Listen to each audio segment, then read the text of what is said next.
Les ondes de Limo. Osez la curiosité pour votre bien. Anne-Sandrine Di Girolamo.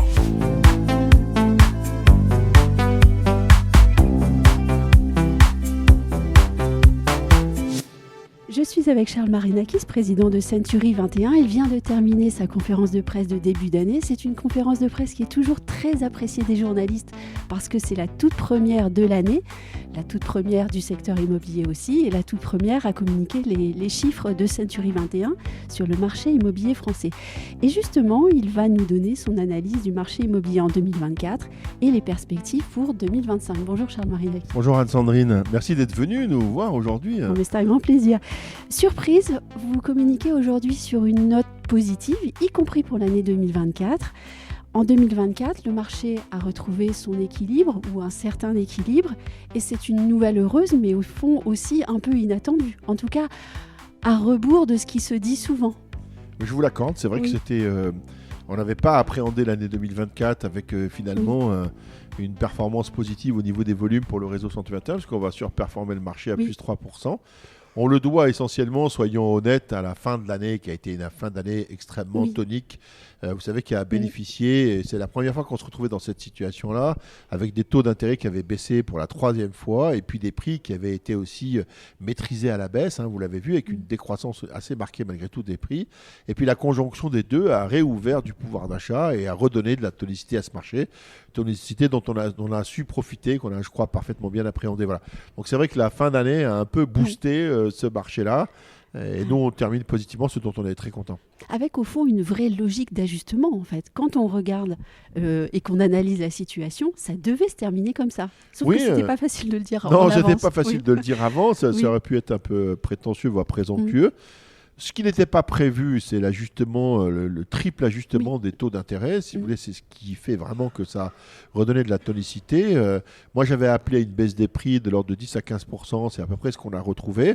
On a pu se contenter plutôt des 10 ou 12% que des 15%, puisque justement, comme les taux ont vraiment baissé, ça a permis de redonner du pouvoir d'achat. Mais oui, c'était présomptueux d'imaginer ça. Je pensais qu'on aurait une année de transition un peu plus compliquée que ce qu'on a là. Il faut s'en réjouir malgré tout. C'est d'abord bien pour toutes les Françaises et les Français qui ont pu acheter en 2024 et qui n'imaginaient peut-être pas en début d'année pouvoir le faire. Voilà, ça c'est une vraie satisfaction. Et au fond, la vraie bonne nouvelle, c'est la baisse des taux et c'est pas le fait qu'on ait un gouvernement ou un ministre du logement. Bah, écoutez, moi on a un ministre du logement. Non mais vous avez raison. Je le dis de manière un peu brutale, mais sans critiquer personne. On a eu 4 ministres du logement en 22 mois.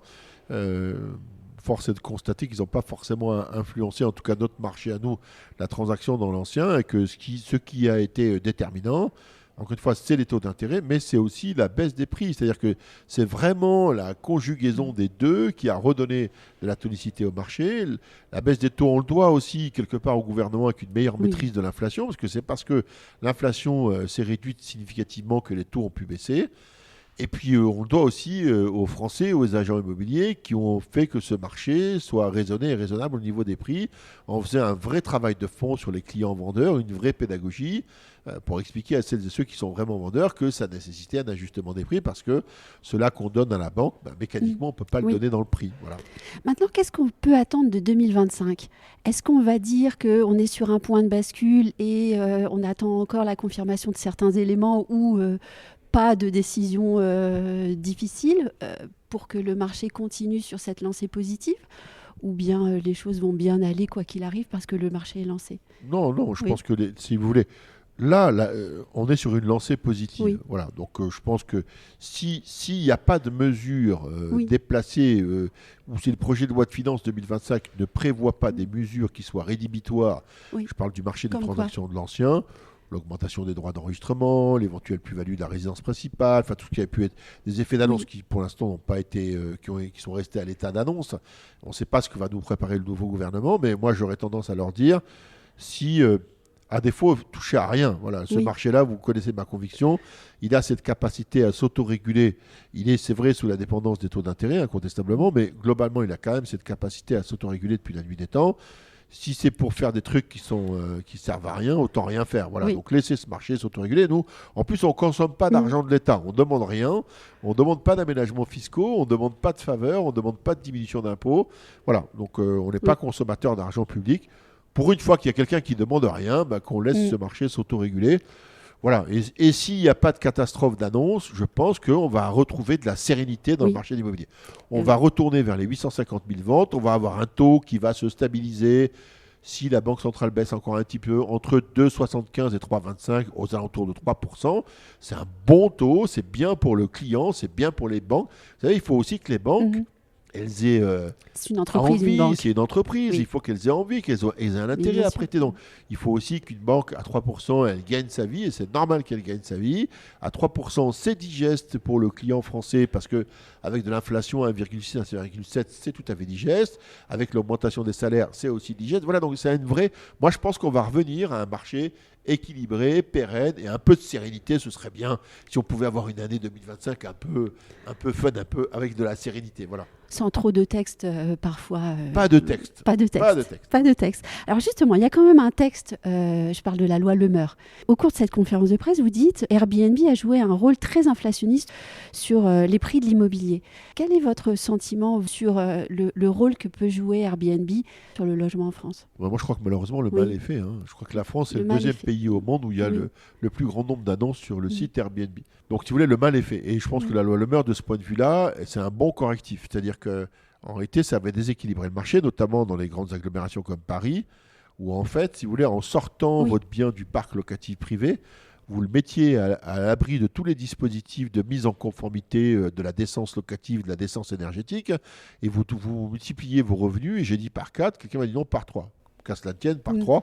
Si c'est par 3, c'est par 3. Mais vous pouvez parfaitement bien comprendre que ça a déstabilisé le marché parce que là aussi, la philosophie originelle d'Airbnb, c'était de louer votre résidence principale. C'est-à-dire que quand vous n'êtes pas là, vous en profitez pendant 3 semaines, 4 semaines, vous louez. Voilà. Alors là, aujourd'hui, on a retrouvé des professionnels de la location touristique ou de courte durée. C'est-à-dire qu'en fait, il y a des investisseurs qui ont acheté des logements à des prix relativement élevés pour les mettre sur le marché de la location touristique versus Abritel ou Airbnb. En louant 1 500 € la semaine, ceux-là qu'ils auraient dû louer 1 500 € par mois s'ils l'avaient laissé dans un parc locatif privé. C'est en cela que je dis qu'Airbnb a été très inflationniste du prix et a surtout asséché aussi le parc locatif des grandes agglomérations françaises. Et on touche du doigt là aussi la question de l'investissement locatif qui n'est plus encouragé en France. Est-ce qu'un statut du bailleur privé est à encourager ou à demander encore et encore au gouvernement ? Alors là, pour le coup, on ne fait que ça, de le demander, le statut du bailleur privé. Voilà. Alors on va peut-être changer bailleur privé, on a l'impression que c'est c'est un gros mot, mais c'est pas le cas.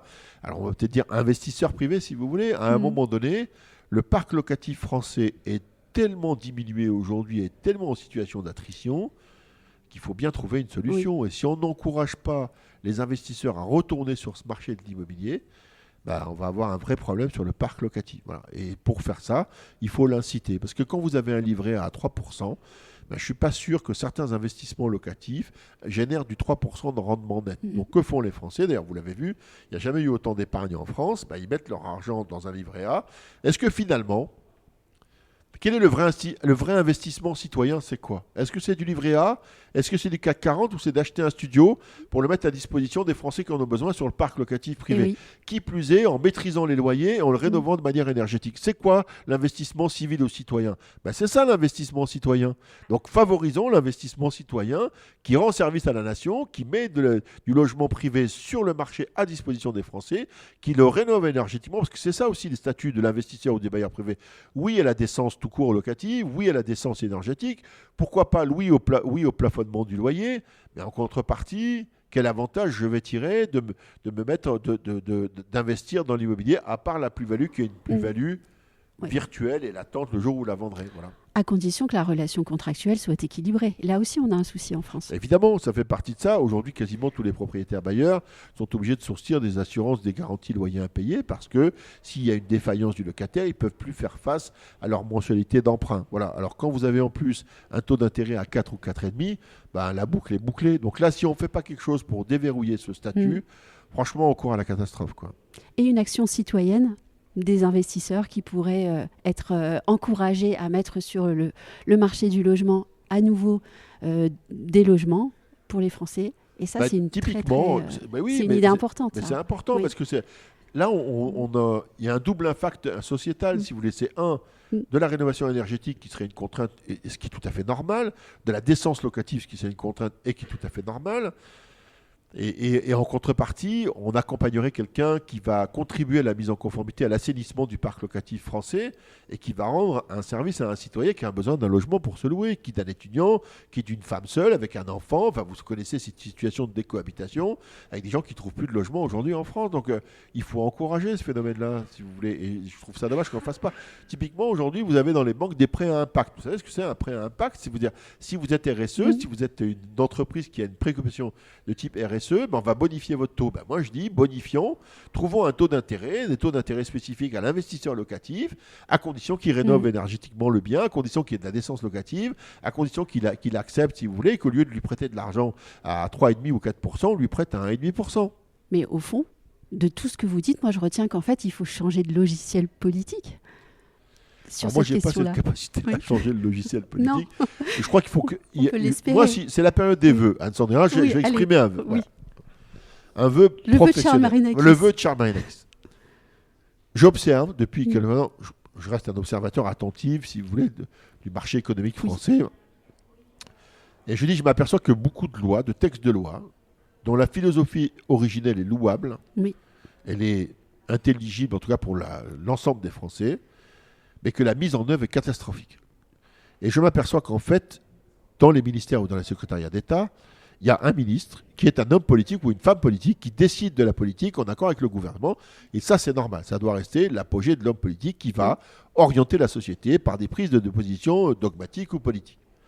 Et ensuite, il y a la mise en œuvre du texte. Et là, la mise en œuvre du texte, on fait appel à des chefs de cabinet qui sont des gens brillants, mais qui sont des technocrates. Ce n'est pas péjoratif dans mon esprit. On a besoin de technocrates qui ont cette capacité à organiser notre société, mais qui n'ont aucune compétence en matière de mise en œuvre de la décision qu'ils prennent. Voilà. Bah oui, il y a la théorie et la pratique. Voilà. Et donc, je crois qu'aujourd'hui, on se trouve typiquement confronté à des situations où, en théorie, l'idée originelle de la loi est bien, mais la mise en œuvre est tellement catastrophique que ça finit par gommer ou entacher la philosophie originelle de la loi. Et moi, je dis, imposant dans les secrétariats d'État ou dans les ministères un échevinage, c'est-à-dire un attelage, si vous voulez, entre des gens qui sont une décision politique, une orientation qui est donnée par le politique, un technocrate qui fait son travail, qui met en œuvre, d'accord, d'un point de vue juridique et d'un point de vue de l'organisation de l'État et de la compatibilité du texte de loi, et qu'on fasse appel aussi dans un échevinage ou dans un attelage à un professionnel du métier qui vous dit, monsieur, si vous allez faire ça, si vous voulez faire ça, on peut le faire, mais il faut le faire comme ça et comme ça. C'est-à-dire il y a une chronologie, il y a une manière de le faire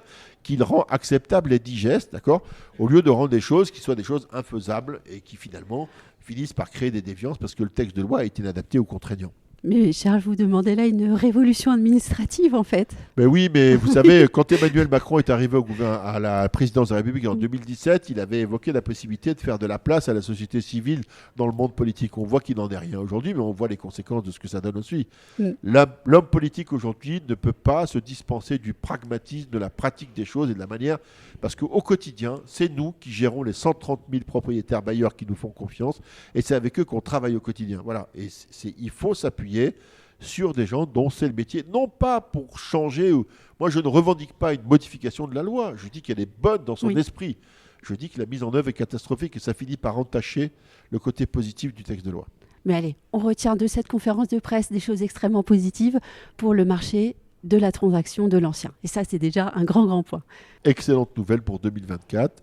Le marché Centurion Infini surperforme le marché. Plus de 2,8%. Plus de 2,8%, une vraie tonicité. Le marché va faire moins 10, moins 14. Voilà, et je pense qu'encore une fois, on s'oriente, s'il n'y a pas de catastrophe juridique dans un projet de loi de finances qui serait contraire à nos intérêts, ou aux intérêts des Français d'ailleurs, on va s'acheminer vers un marché de 2025 qui sera un marché équilibré, voilà, raisonné, raisonnable, avec de la sérénité, qui va osciller aux alentours des 850 000 transactions, ce qui est un marché normal pour la société française. C'est 30,6 millions de résidences principales, ça va un taux de rotation aux alentours de 3%, ce qui est la norme, si vous voulez, chez nous. Voilà, et là, je crois que tout le monde sera extrêmement satisfait si ce serait bien, alors moi je suis un optimiste né, vous le savez, mais j'aimerais bien, on retrouve un peu de sérénité en 2025, que le marché soit un peu calme, Ce serait un peu sympa que tout le monde puisse souffler et puis que ceux qui ont des vrais projets immobiliers puissent les faire et que C'est les ce que agents j'allais immobiliers dire. puissent continuer à faire leur travail convenablement. Ce sera sympa pour les Français. Merci Charles Sympa Marin- pour les Français. Oui, merci Charles Marinakis. Et puis à vous qui nous écoutez, merci de votre fidélité. Merci Anne-Sandrine.